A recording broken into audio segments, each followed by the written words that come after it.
সেজদা দিতে আপনার কষ্ট হয়, আপনি চেয়ারের সাহায্যে সালাত আদায় করছেন, ঠিক আছে কিনা? আমি জানি না আপনার ওজর কি, সে বিষয়ে জেনে নিতে হবে। চেয়ারে সালাত আদায় করা জায়েজ নেই, কারণ চেয়ার কেন সালাত আদায় করবেন? যে ওজরের কারণে চেয়ার সালাত আদায় করবেন, শুধু সিজদা যদি দিতে অক্ষম হন তাহলে শুধু সিজদা দেবেন না, আর বাকিটা করতে হবে, কিয়াম করতে হবে, রুকু করতে হবে।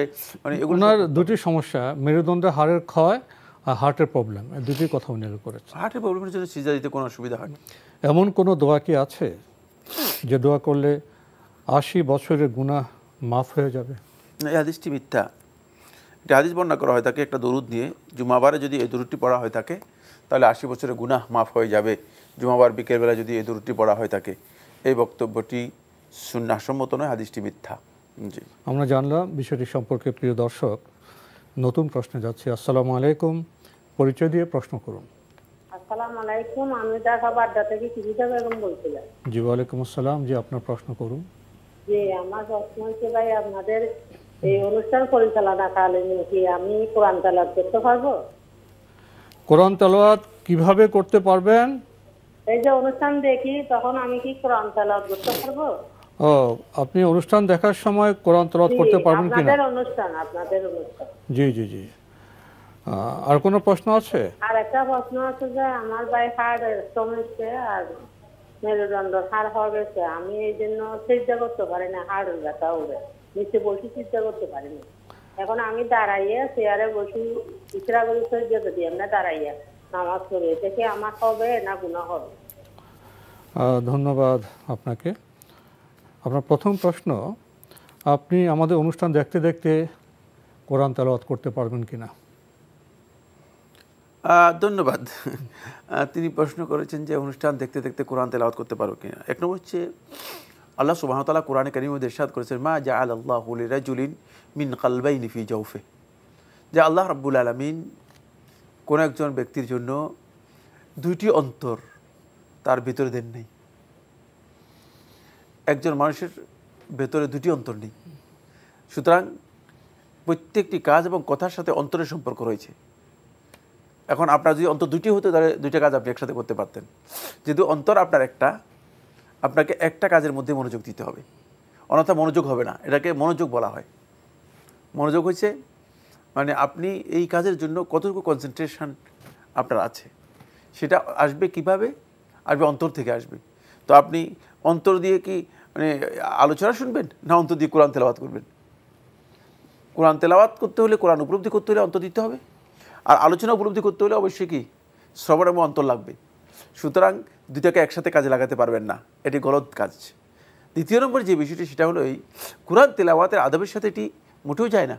কোরআন তেলাওয়াতের আদব হচ্ছে কোরআন তেলাওয়াত করবেন একেবারেই একাগ্র চিত্রে আল্লাহ সন্তুষ্টির জন্য, এবং শুধুমাত্র কোরআনের মধ্যে নিমগ্ন থাকবেন, কোরআনের মধ্যেই। কারণ কোরআন তেলাওয়াতের সাথে কোরআন উপলব্ধি করা, কোরআন আত্মস্থ করা, কোরআনকে অন্তর দিয়ে পড়া, এটি কত গুরুত্বপূর্ণ বিষয়।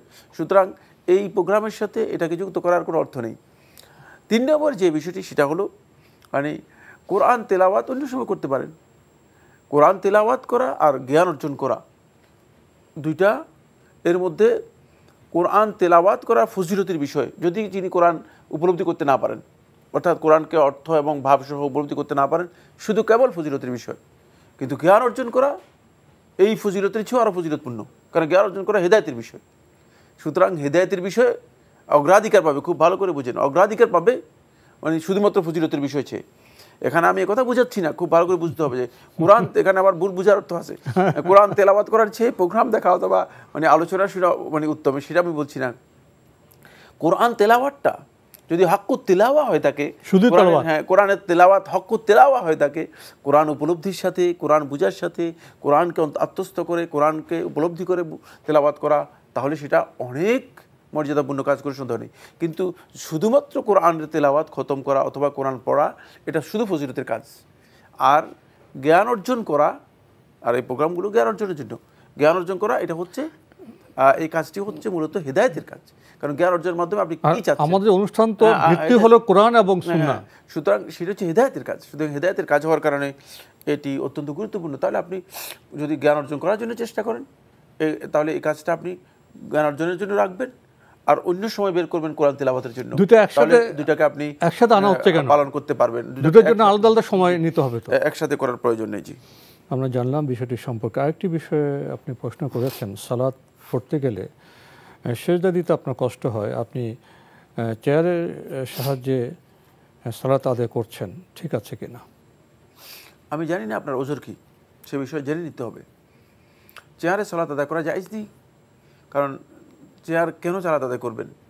যে ওজরের কারণে চেয়ার সালাত আদায় করবেন, শুধু সিজদা যদি দিতে অক্ষম হন তাহলে শুধু সিজদা দেবেন না, আর বাকিটা করতে হবে, কিয়াম করতে হবে, রুকু করতে হবে। মানে এগুলো দুটি সমস্যা, মেরুদণ্ডের হাড়ের ক্ষয় আর হার্টের প্রবলেম, দুটি কথা উল্লেখ করেছে। হার্টের প্রবলেমের জন্য সিজদা দিতে কোনো অসুবিধা হয় না।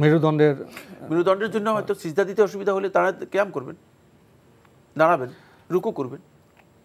সিজদা দিতে অসুবিধা হলে সিজদার সময় চেয়ারে বসে এরপরে সিজদার সময় চেয়ারে বসবেন না, কোথায় বসবেন সেটা আমি জানি না, কারণ চেয়ারে বসবে কিনা সেটা আপনার শারীরিক সামর্থ্য বলে দেবে। হ্যাঁ, সামর্থ্য বলবে। যদি তিনি বসতে পারেন, নিচে বসতে পারেন, তাহলে তিনি নিচে বসবেন। নিচে বসার পদ্ধতি কি সালাতের মধ্যে, এগুলো জানতে হবে। আমরা এই প্রশ্ন উত্তরের মধ্যে এত কথা আমরা আলোচনা করব না, কিন্তু নিচে বসার পদ্ধতি হচ্ছে তিনি নিচে চারজানু হয়ে বসবেন। কিয়াম এবং রুকু অবস্থায় চারজানু হয়ে বসবেন, যদি সম্ভব হয় চারজানু হয়ে বসবেন। তারপরে কিয়াম এবং রুকু, মানে সালাতে দাঁড়ানো এবং সালাতে রুকু করা, এই দুটো অবস্থা করবেন। শুধু সিজদা করতে পারতেছেন না, সিজদা আপনি ঝুঁকে করবেন, সিজদা আপনি ঝুঁকে করবেন, অধিক পরিমাণে চেয়ারে বসে ঝুঁকে করতে পারবেন, ঝুঁকে করবেন। কিন্তু যদি নিচে বসতে না পারেন, নিচে যদি বসতে না পারেন তাহলে আপনি চেয়ারে বসবেন, চেয়ারে বসবেন। তাহলে চেয়ারে বসলে তখন আপনি কিয়াম এবং রুকু করবেন। কিয়াম এবং রুকু আপনার সাকেত হবে না, বাদ যাবে না, খেয়াল রাখতে হবে। কিয়াম এবং রুকু আপনার বাদ যাবে না, কিয়াম এবং রুকু করবেন। কিয়াম হচ্ছে দাঁড়ানো, রুকু তো আমরা জানি, রুকু বুঝি। শুধু সিজদার সময় আপনি চেয়ারে বসবেন, বসে তারপরে অধিক পরিমাণে ঝুঁকে, মানে ইশারার মাধ্যমে, মানে খালি জায়গার উপর, সে খালি জায়গায় সিজদা করবেন। জি, চার জানু বললেন, এটা একটু ব্যাখ্যা করবেন। চার জানু আসন গিরে বসা যেটাকে বলে, এটাই বসে, এটা তো মানে চার জানু মানে আসন গিরে বসা যেটাকে বলা হয় থাকে। অনেকে আছে না, মানে মাকে ইয়ে করে এভাবে যে বসা হয় থাকে, এটা আসন গিরে বসা।